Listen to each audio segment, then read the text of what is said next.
Hey babes, my name is Hannah. And my name is Chasity. Welcome back to Bookish Babes. Today we're doing our January 2023 reading wrap up. Crazy. I know. I feel like January flew by. It did. It did. I can't believe we're in 2023. I know. We're already almost halfway through February too.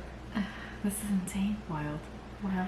I read 6 and she read 7. So overall pretty good reading month. 3 of mine were rereads, which is whatever, but 2 of mine are rereads. yeah. So it's not, it's whatever. Yeah. I mean, and one I planned- reread because we were reading it together. Yeah, I planned on rereading Yeah. the series that Yeah. I have rereads for, so it's whatever. Yeah. You know. The first one that I read in January was Tell Her Story by Margot Hunt. This was a short story, kind of quick. It was about a woman who used to be a journalist. Her sister convinces her to start looking into this case and to start a podcast on this case. And at first she's very hesitant on it, but it happened like in the town where she's living, and she kind of knew who it was about, and it was about this girl that her sister had went to school with, and she was murdered, and the case went unsolved. And as she starts to like investigate and do this podcast, things really start to kind of unravel, and people really start to like act really weird, and she's like, this is really kind of funky. And things took a very interesting turn very quickly. So it was like a quick read. Like I said, it's a short story, but it was a really quick read, interesting, and really like grabbed my attention. So I gave it 5 stars. It was very well written too.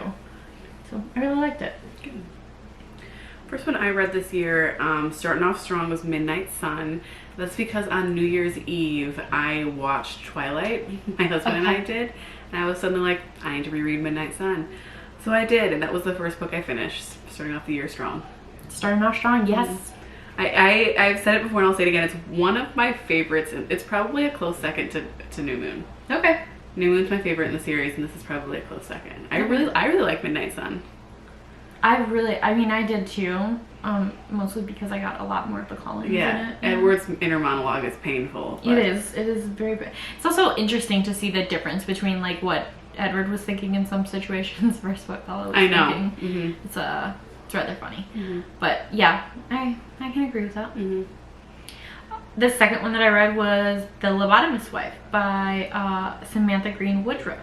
Now, if you'll remember the video that we were doing previous, the 5 books that we had wanted to finish by the end of the year, this was the last one that I had wanted to finish, and I did not finish it by the end of the year, but I finished it right past the end of the year. It was like 3 or 4 days into January that I finished it. So I mean, either way, I finished it.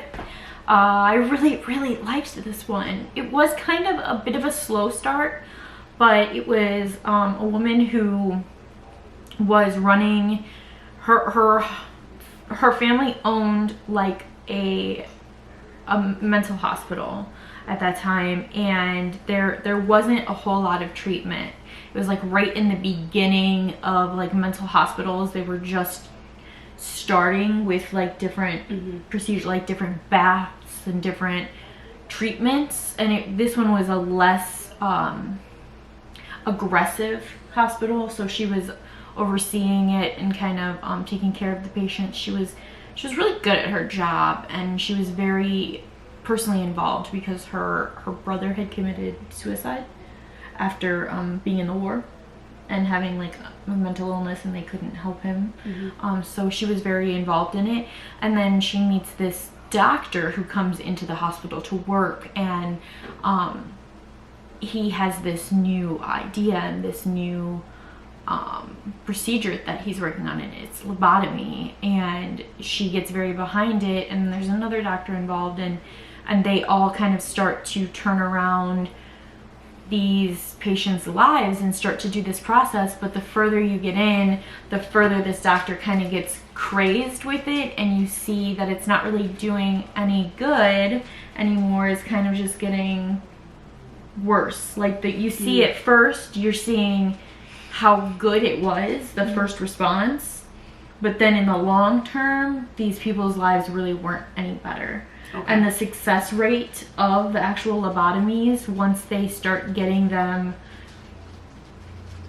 like perfected and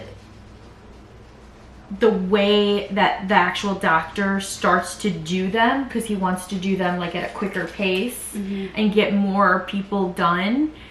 Once she starts to like uncover and unravel how it's being done, she realizes that like this isn't the way it needs to be done, and we aren't helping the people the way we thought we were. And it just kind of gets like really deep, and she ends up like having to like turn her husband in to the board, and like it ends up having this like showdown between her and her husband. When is this based in? Like a long time ago? Yeah. Like 50s maybe. Because he like ends up being like crazed, like this is his only life, and like you're not gonna take my life's work away from me. I'm doing good, but he's like really out of his mind with it. Like performing procedures like in his like office in his like backyard, like with no sterile equipment, no nothing. He's like crazed about it. So it was a really interesting read. Jesus. Yeah. Is it a lobotomy like where you like make a hole in their head or something? In their brain. Yeah. It's like the frontal lobe. Just with no sterile equipment. No sterile equipment. Like literally going into like a therapist's office today and like having them perform it there. That was like basically what he was doing, like in their backyard, like having a little side office and like performing them there. That's just wild. It was real fun. Pretty much with like an ice pick. Oh my god. Yeah. From her fucking freezer. Like she was mortified. Like, and she was like, I'm turning you into the board. Like, yeah, it was insane. It ended up being really intense, but you could see like that shit probably happened. Like more than we really know about. Yeah, because there's always been like a lack of care for people who are mentally ill. Yeah. Totally different end of the spectrum. The second one I read was Blindside by Candy Steiner. This is because I really need her to release a new book. Also, I heard somebody talking about this on TikTok, talking about like a specific part in the book, and I didn't remember that part, so I was like gonna just reread it until I got to that part, and then I just ended up rereading the whole book. This is a really great, like fun romance book. It's like a fake dating romance book, but also a sports romance book, so it kind of covers two different tropes that I feel like are really popular, and I really, really like it. The main character is like quirky, but not in an annoying way, like in an actually endearing way, which I feel like is hard to do. Like usually when they try to make the main character quirky, it ends up coming off really weird. But she's tons of fun, and she is like the social media manager for this college football team, and her and the I don't know football positions, but he's like the star player on the team. Quarterback? Sure. Okay. And he just got dumped by his longtime girlfriend, and he wants to make the ex-girlfriend jealous, so they start fake dating.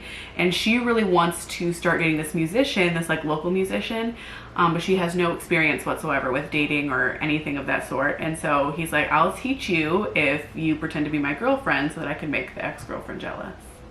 And you know, obviously, yeah, it's obvious what happens between them, but it was so much fun. I liked it the first time, and I really liked it this time too.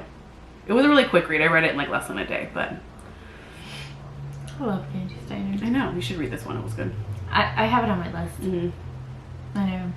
I don't typically gravitate towards sports romances, but I do like this one. Me neither, but like, you know, there's nothing wrong with them, you know. No. I'll read them. I just don't do sports, you know what I mean? So I feel like it's not for me. Right. But like, whatever. Yeah. Okay, so the next one that I read was Throne of Glass, a reread. This series I plan on rereading this year. And I'm interested to know what you thought of the first one now. So, okay, so here's what I think. I'm not, it's not that I didn't like it. Like, I do. I still love the series. And I wish we would have had more of like the competition. I feel like the competition went by really fast. I feel like she spent a lot of the book trying to force love interests. So that's the thing with like I really feel like in the beginning the books would have been a lot stronger if we didn't have that love interest. I know. I wish they hadn't tried to give her one. I wish that was not a thing. I really wish that that was not a thing. That's my biggest complaint about it, is that I really wish there was no love interest type thing in the first few books. I really don't think there was a place for it until book 3. Really. I really don't. Because it really made it kind of convoluted for me, at least. So, book 1. Book 3. Book 1. Book 3 is so good. I do like it. Mm-hmm.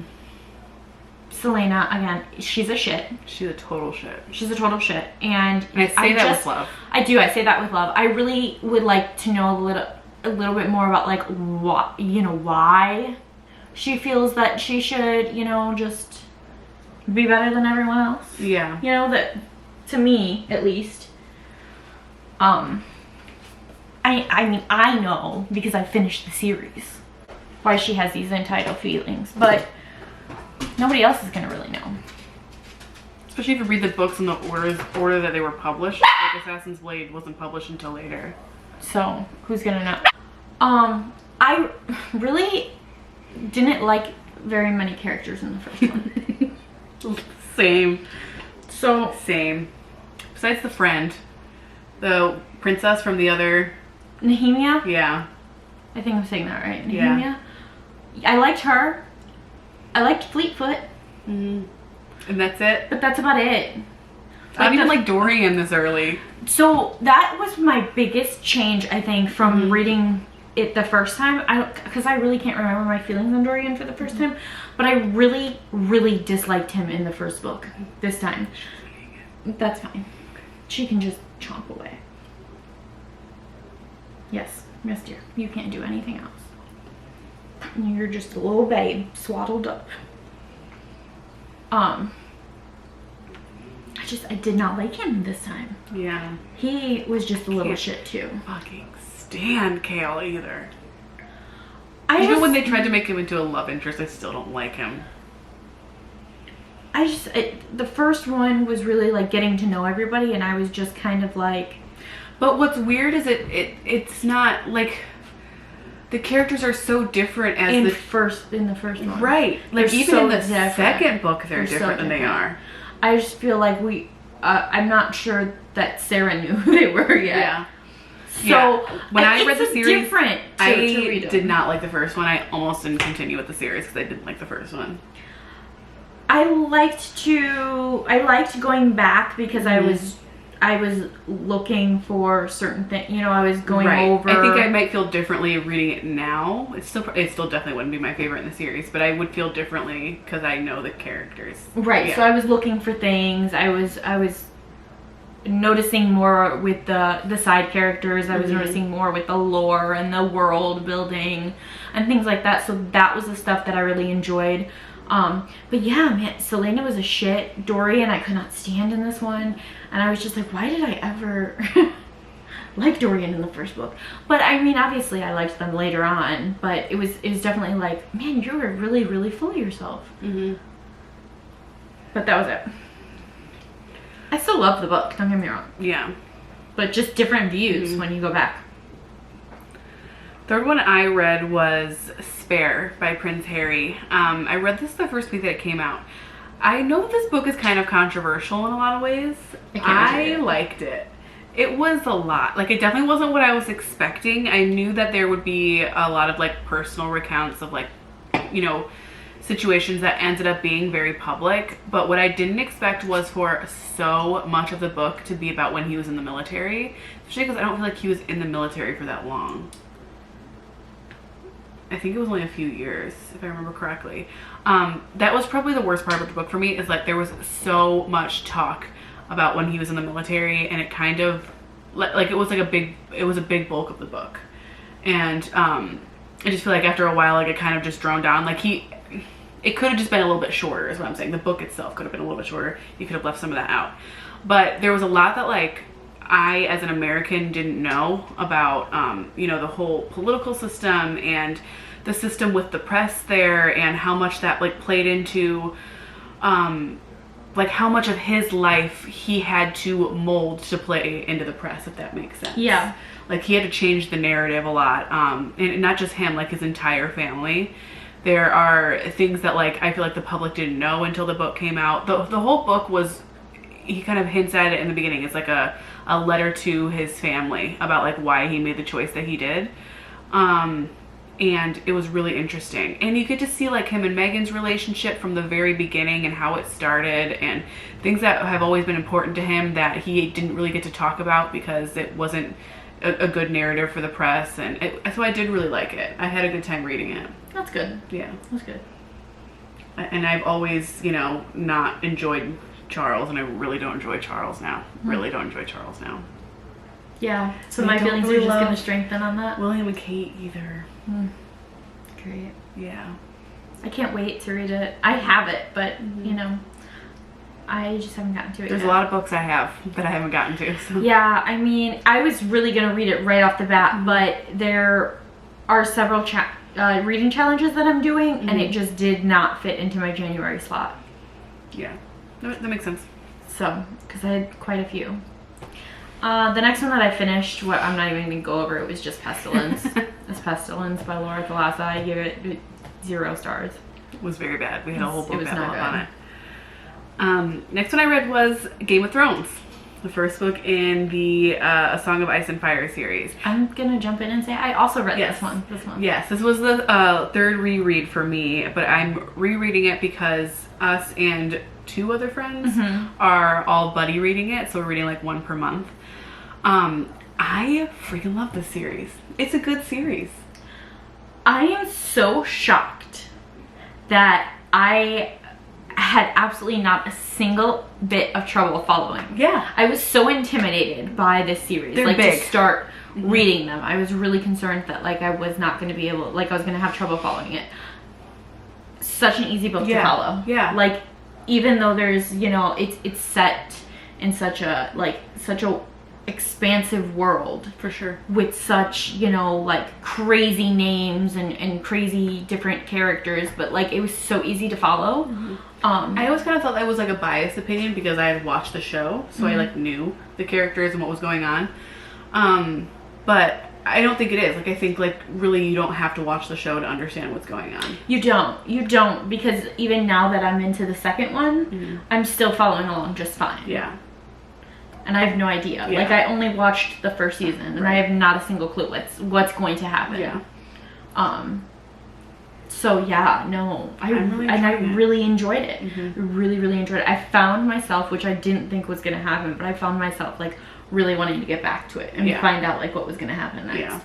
Because I did not have the first time I watched. Now, mind you, in my personal life, I had a lot of difficult stuff going on, so that probably impacted the way I was watching the show. But the first time I watched the first season, I could have like really cared less about what was gonna happen, so I didn't continue. Are you enjoying the show a little bit better? I am enjoying the show more this time, and I do want to like just keep watching it.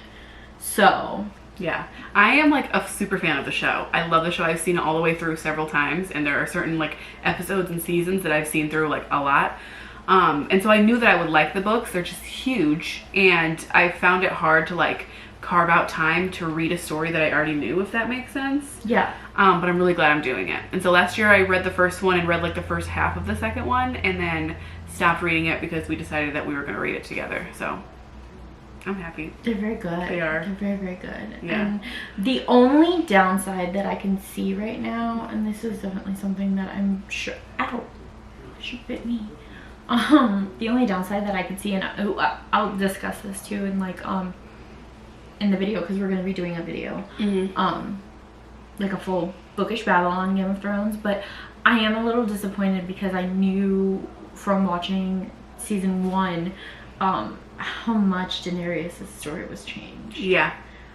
That was the only... To demonize certain characters. Yes. Yeah. So that's kind of stunk, but I really loved the book. Yeah, it was really, really good. Really good. Yeah. The next one, I think we both have as well, which is The Body Keeps the Score. Yes. By Bessel van der Kolk. Right, maybe? Sure. That sounds right. 5 stars for this one. This one was great. This one was great. Was very, very, very interesting. It's been on my list for a long time, and I just don't read a lot of nonfiction, so I just hadn't picked it up, but I'm really glad that I did. I found myself like tabbing and highlighting and like so much. Lots of realizations about myself. I know, and I was my texting family. her, I was like, this book is calling me out. I didn't need this. And I was really glad that she read it, because I needed somebody else to read it to be like, listen, I was listening to it and I'd be like, yeah, like it really was calling me out. I'd be like, wow, that makes so much sense. The book is all about like how trauma manifests, and it can be like in a physical way and like in the form of other mental illnesses, or there's even like a study that's mentioned about how people who experience trauma as a young child end up with like autoimmune issues, and they're more likely to have any sort of inflammatory disease because of childhood trauma, and just how the things that you experience, like truly the body keeps the score. Like your body remembers what you've experienced even if you block it out or if you've moved on. And the whole reason I wanted to read this is because I follow somebody on Instagram, Brittany Williams, who started Instant Loss.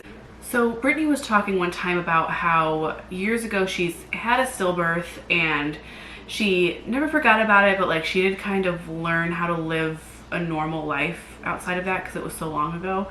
But every single year around the same time, like she experiences like physical symptoms as well as mental. Like she feels like down and depressed, and she tends to like binge eat and like gain a bunch of weight, and it's like super inflamed, and she realized that it's always around the time that her son was born. And she's like, I wasn't even thinking about like the fact that it's near his birthday, but my body was remembering it. Happens every single year around the same time. And I noticed that the same thing happens to me around Father's Day every year. And like I don't even think about the fact that it's Father's Day, but like the same thing sort of happens to me. Where like I just have like these mental and physical symptoms, and it's always around the same time of year. Yeah. So like even if you're not consciously thinking about it, your body is remembering. Your body does, yeah. Yeah. I've had it several found it really instances, interesting. Yeah. It's very, you know, I'm one of them people who compartmentalizes, and I don't really, I just keep going. So a lot of the times I'll shut things out and I just push things down in a way, and I'm sure that like that ends up being like physical. That comes out for physical sure ailments, because I just don't deal with things. So this book was very, very interesting about it. And did you read the part where people who experience certain things are more likely to like have ADHD-like symptoms as an adult? T. That's all I gotta say. And develop fibromyalgia. T. And things like endometriosis, like any sort of inflammatory. It was all just wild. It was. I was reading it and I was like, insane. Yep. Yep. Okay. Yep. Just keep reading me my life. Yeah. Okay. Yeah. It was interesting. Okay. I think it's you, because I said that we both have one more, right? Yeah. Because you were talking. Okay. Last one I'm going to talk about is Mistakes Were Made by Meryl Wilsner. This is a lesbian romance. I wanted to like this one more than I did. There are reasons why I didn't like it. Basically, this book follows two people who meet just like at a bar for like a one-night stand, and then they end up meeting each other again the next day because the one girl is the other woman's friend, like college friend, if that makes sense. So there's a huge age gap, which I don't typically mind, but I just felt like the whole premise of the book is that like the one girl doesn't really spend time with her family, so the other girl like invites her home for Christmas to stay with her and her mom, and obviously they have that history, and there was so much about the relationship that just like didn't make sense. Like they were falling for each other, but for no reason. Like there wasn't any connection. They never like talked.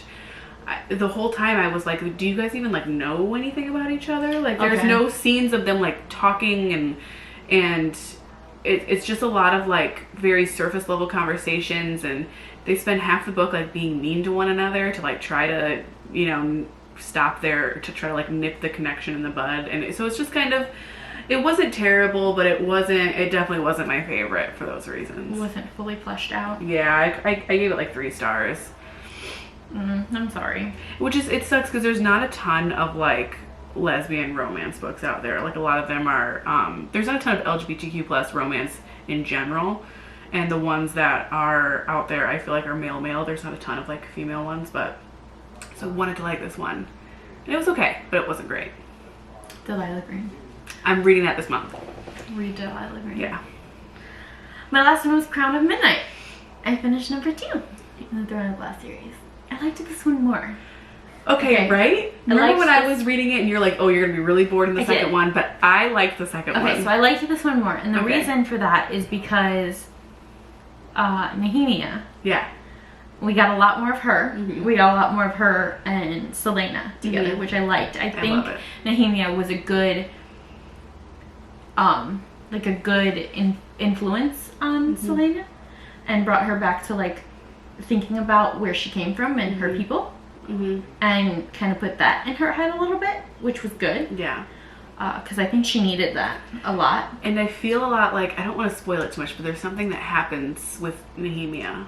And I feel like that really sets everything else in motion. Yeah. Absolutely. And so that's when it got like really high, what am I thinking? Like action after that. Right. Yeah. I loved getting everything with, one of my favorite parts in Throne of Glass is when we find the thing in the castle. Yeah. And we go downstairs. Correct. That's my favorite part. Yeah. All those things. So everything in Crown of Midnight where we're finding everything, you know, more into that and getting into the library and doing all those things and all that history. I loved all of those parts. Again, trying not to spoil things. So I'm using other words here. I feel like Dorian kind of starts to come into his own in this book too. Dorian's behavior in Crown of Midnight, much better. Loved the Dorian in Crown of Midnight. We start to get our Dorian in that. Kale gets worse. Kale gets worse.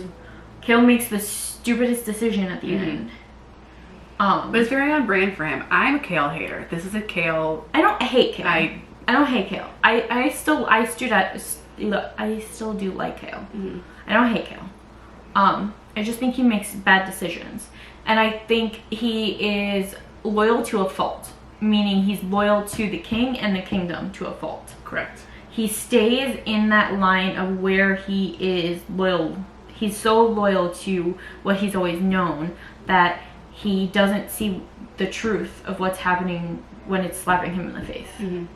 I also love when the circus comes to town. Yeah. And all those things. So I really did find a lot of this book a lot of fun. And again, because I was paying attention to side characters and all the histories and the myths and everything that was going on, I found a lot of interesting things in this book that I highlighted and kept close because I talked about some things. Have you started Air of Fire yet? No. I might start rereading now with you. Okay. I'm probably gonna start with Air of Fire. Okay, I'll let you know when I get it. Okay. I love Air of Fire. Me too. Me too. I feel like somebody puts that bitch in her place. She really needs it. She needs to be humbled. Need it. I think the first time I read it, I was real hesitant about it and like why, you know, like why they were being so mean to each other. But now as an adult, I'm like, somebody really needs to just knock her upside the head because she does need it. She needs it. All right, well, that's what we read in January. Pay close attention because we are going to be bringing you our Game of Thrones bookish babble. With some guests. With some guests. At least one guest, hopefully two. Coming real soon here. Yeah. But comment down below and let us know what you thought. Hit that like button and subscribe. And make sure you tap that notification bell so you know when we post next.